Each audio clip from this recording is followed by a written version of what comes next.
Hi guys, welcome to my YouTube channel.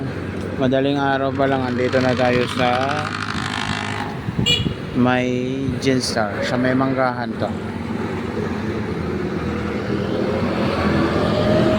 Time check, alas 4.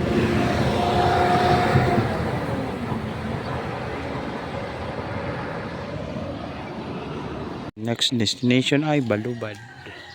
Sarado po si Martin, alas 5 pa lang. Tapos pagkagaling natin ng manggahan, diretso tayo ng Balubad sa Silang. Dito na tayo nag shortcut guys sa may bagong kalsada, Calax S-West kung tawagan sa amin.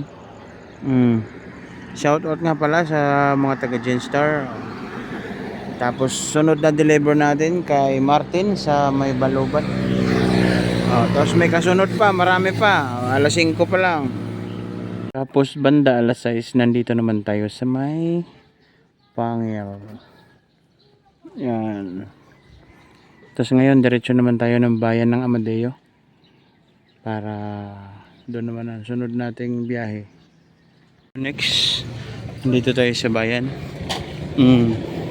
Masakit na ang araw. Manay, shout out. Tanghali na. Bayan ng Amadeo. Next, Kibagal. Tapos kasunod Malabag. Tapos kasunod Barangay Toledo. Yun lang muna. Pagkatapos nandito naman tayo sa Barangay Talon. Hay nako, hindi kailangan mag-apura kahit medyo tanghali na.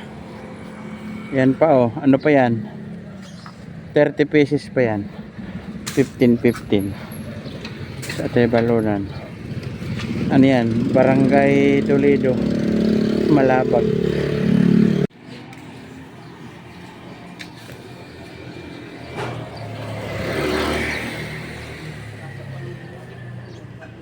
Tapos nandito na naman tayo sa boundary na rin pala ng no? O sa mga nakakaalam na itong napuntahan ko, o comment na kayo dyan. Hay nako, alas 7 na. Ito ang pinaka nagpapatagal sa deliver ko guys, dahil mga sulok-sulok to nung parte ng Pilipinas. Tapos meron pa tayong kasunod mamaya sa may Kibagal ba yun, sa Tagaytay. Dito muna tayo sa may boundary ng Puting Kahoy, Barangay Toledo, no? Sa sa may ibaba lang to ng Malabag. Grabe, mga sulok yan guys. Pero ito yung pinakamaaga nating deliver ngayon at alas 7 pa lang. Ay mali, alas 8 na pala. Tapos meron pa tayong isa pang destination mamaya. Sige, update ko kayo. Peace out.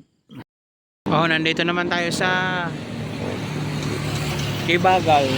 Kibagal to guys, Tagaytay. Didiretso naman tayo ngayon ng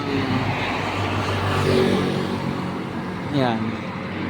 Pagka lalagpas natin dyan sa Kibagal, lalabas ulit tayo ng Buho at didiretso tayo ng Olivares.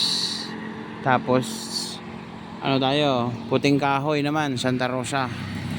Okay, medyo na oras na, alas 8. Malapit na rin matapos guys. Kaya sa mga fans natin dyan, shout out sa inyo. Ito ang trabaho natin, araw-araw to. Gising ng maaga, kayod hanggang gabi, pero bakit walang maitabi? At syempre bibili tayo ng ating umagahan at alas 9 na. Alright, kailangan natin kumain muna bago bumalik sa trabaho. Wala, ito na lang muna ulamin natin. Mabilis ang ulam lang. Shout out sa mga nakakaranas nito. Alright, tara, kain na bago tayo bumalik sa trabaho. Mas okay na to kaysa karne, no? Pwede na yan, laman chan din yan. Diet.